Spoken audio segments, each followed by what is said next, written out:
Nirja took 14 years after Let's Talk. Aarya I've been wanting to do for 9 years. Sushmita is coming back after a long time, so almost 10 years. There is a sort of struggle that makes it all worthwhile.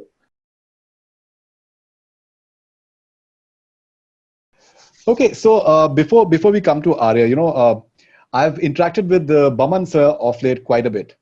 Right. I've done some like really detailed interviews with him, and he has spoken about Let's Talk and how you guys made that film, and it was shown to around 8 people in an editing room.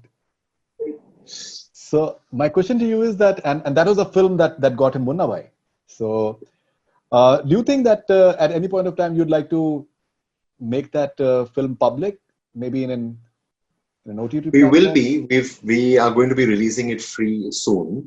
We're just having talks just now to see what is the best way to do that. Oh, We great. don't Okay. we don't want to earn any money or subscriptions from it. Right. So it's something because of the lockdown, etc. But we'll be doing it very soon. Yes, it is. It's a film that thankfully more than 8 people eventually did see that. But it makes for a nice story to see that 8 people saw it. And yes, Baman did get recognized because it was because of that Vinod Chopra saw Let's Talk, and therefore he wanted to work with Baman. And Raju was also who had also seen Let's Talk at that time. Of course. And is Baman sir aware of the fact that it's going to get released on some platform? Yes, absolutely. Yes, we've both had chats, and I've decided that it's definitely going to be free, and I've just got caught up in getting Aarya out. So very soon we'll be putting it out. All right. So how do you look back at your journey in as a filmmaker? You've made a lot of advertising films as well. Well, this is a mountain that the mountain of cinema. I decided to climb when I was about 16 years old. I think I was the only person in school who, if you asked anybody in school what were they going to do when I was in standard 9, 10, I knew I was wanting to be a filmmaker. Mm-hmm. And so from that time, I've been reading about directors, I've been reading about making movies. And it's a difficult mountain to climb because you get frostbite sometimes, you get minus 40-degree temperature, there are landslides. And so the struggle of climbing this mountain continues. And I think we're all at different levels of struggle. I think one of the things that is, I've come to base camp a lot of the time because of the number of projects that didn't work out. Nirja took 14 years after Let's Talk. Aarya I've been wanting to do for 9 years. There is a sort of struggle that makes it all worthwhile. Because when God finally smiled and gave me Nirja, I think it was something which was a big success. And on many fronts, on awards and critics and commercial successes and national award. But now on Aarya, it's taken me so long, so I'm waiting to see whether tomorrow God will smile on me again. So you've also been a prolific ad filmmaker as well. The fact that the kitchen is running, and obviously ad filmmaking it gives a lot of money as well. Is that important for a creative person, for a director, for example, who wants to have big dreams, who wants to pursue his big dreams, so that there's no aberration when it comes to the practical aspects of life? No, I think that what happens is that I didn't want to get into advertising to begin with. I wanted to get into cinema from the time I was 16. My family thought that it was the big bad world of cinema, and so we decided that the big ad world was a better place to be in. But I'm not a very profitable director as somebody who's an ad filmmaker. I know this sounds very strange to say. I do believe that advertising at times can be art. I also lose some money when I'm making the best ads that I've made. And so I don't do it necessarily for the money. It's great that it's there. I feel privileged that there is food on the table, especially in times like this, that I'm happy that I'm safe. But at the same time, there are 2-3 things about advertising which I'm passionate about. What I don't necessarily do it for the money. I'm happy the money is there. It's not as if it's a lot of money. We've been at it for a long time. I think you'll realize that when you make a lot of money, people know that you're here just to make money, whereas we are not here just to make money. The money happens. But what I am interested in is the 2 or 3 things that advertising has taught me, which is my craft, my discipline. I met my wife, Amita, who's my co-producer in Madhvani films. In Equinox. Equinox is still running. I learned, I come on time, when I go to meet anybody in the industry, in the Hindi film industry. I think that everybody is very surprised about. Uh, and so my discipline, my work ethic, my craft. Also, I learned three other things. One is what to say. In advertising, you're always interested in what are you saying. Then the other is that you're always interested in how are you saying it. But most importantly, I think in advertising, we learn about how do you make somebody feel. And I think all these learnings and the constant practicing of the craft and the way that I shoot and so much of my system of trying to, I know it sounds very odd to say that I'm interested in truth coming from advertising, but I do believe that yes, there is a system that I have been practicing in advertising. So I owe advertising a lot. Into the kind of person that I am. It's not because of advertising that it has taken me so long, or because I've been saying no to projects, or that I'm somebody who's, Dr. No. No, it's not because of that. There are many, many movies that I wanted to make. It didn't work out. Not because I was in a position to say no, but because it just didn't work out. Every time it doesn't work out, it's not that it's because I say, oh, there's advertising. No, it doesn't work out, and I feel sad, and I cry, and I'm like, no, all the normal problems of any filmmaker. I spoke to Sushmita, and she gave the analogy of Godfather when it comes to Aarya. I've recently seen 2 seasons of El Chapo and 3 seasons of Narcos. So that entire world of drugs and the drama and the betrayal, I think is so fascinating, and it's like totally into my head right now as well. So, what were your reference points? You say that it has been there with you for 9 years.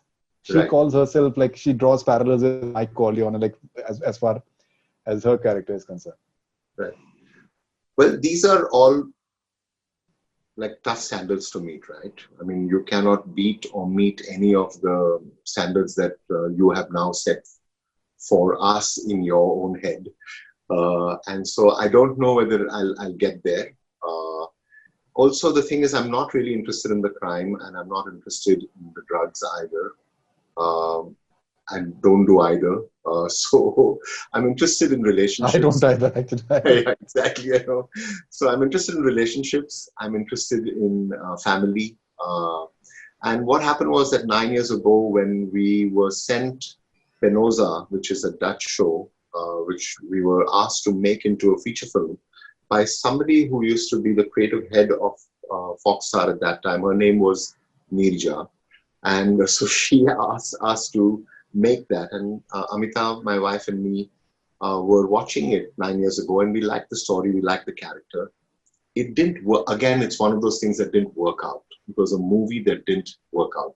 A month before it was meant to happen, it didn't work out. And then a couple of years ago, when Endemol Shine and Hotstar, Disney Plus Hotstar, said, "What do you have?" And I said, "Well, we've got this. We had a script. It is a 5-season kind of show. It's yet in my heart. Many scripts that I've written in between, it's like, evaporated, and you're no longer in it. But this one, I was yet attracted to." And so because of that, it got revived. Again, I think that it was because the universe conspired to make that happen. Whether it is something which I'm just inspired by Penosa. And similarly with Aarya, it's not that power corrupts her. I don't think that's the theme that we're talking about at all. But the theme that we are talking about is how far would she go to protect her family? And that she didn't ever want to get into the business. And now she has to take over the business because uski halat and the situation demands it. And yes, it is because of certain things that happen to her as she goes through the journey. She wants to quit. She discovers that actually she can't quit. She wants to quit. She discovers she has to take over. She wants to quit. She discovers, as I hope you last till episode 9, she will discover many more truths. And one of the things that we have put into episode 9 is in fact the idea of dharma and karma. And I have put a dharma sankat, and I put a dharma yudh, and I put the Bhagavad Gita. Because when you're talking about family, at the end, you have to draw upon the Mahabharata. And so my reference points are really coming from our own roots and from our own culture. and from the fact that family is so important for all of us. One thing which is pretty interesting is that Sushmita is coming back after a long time, so almost 10 years. Right. When it comes to Hindi, any platform in Hindi cinema, she was there in a Bengali film in 2015. Correct. What I found interesting was her body language. So she's playing this menacing woman in the later part of the trailer, at least. Right. And how crucial was that transformation in the body language as the story unfolds? See, first of all, Sushmita herself is a strong person, so she, you have seen her do those gym rings upside down, right? And so she actually, her body language is something that is what it is from episode 1 to 9. I don't think that her body language changes. What happens is that you begin to, by episode 4, 5, what they say in script writing is that character is what character does. And so what she begins to do is what changes her. I believe you directed the music video of Satyamev Jayate. Yes. It was a beautiful music video. I still remember when Aamir launched it. Any chances of collaborating with Aamir, and has there been any project that you may have felt that Aamir can act in a movie? And well, I'm a fan of Aamir Khan. Who isn't? I'm also a fan of Aamir Khan, the human being. I find him grounded. I find him centered. I've had the privilege of spending those 14, 15 days with him while doing the music video, while going all the way from Kerala to Kashmir. And I have therefore learned, sort of so much from him. But whether we'll work together, I think that depends on what the project is, whether they, again, the stars align. I'd love to. It's not as if, who wouldn't? I think that everybody obviously wants to work with Aamir Khan. But these are things which both of us actually want to make sure. I myself, for instance, will only work with him when I can make sure that I am able to deliver his reputation, because therefore, even when I was doing Satyamev Jayate, there is an entire reputation there that I have to protect. And so as a filmmaker, I can't allow that to actually, and therefore, even when I'm working with Sushmita Sen, there is a reputation there that I have to protect. I have to make sure that the responsibility as a filmmaker is not just to Aarya, it is to Sushmita Sen. It is to make sure that if she's coming back after so long, whether it's her, whether it's Chandrachud Singh, that there are certain things here that I need to look them in the eye and say, I did you justice. Those are the bigger burdens, actually. Doing the story and doing the character is one burden, but doing the justice to the human being, I think, is a bigger burden. All right. So thank you very much for your time, Ram, and all the best wishes. Thank you so much. Aarya, I'm sure that. I hope you like it. I hope you like it. Looking forward.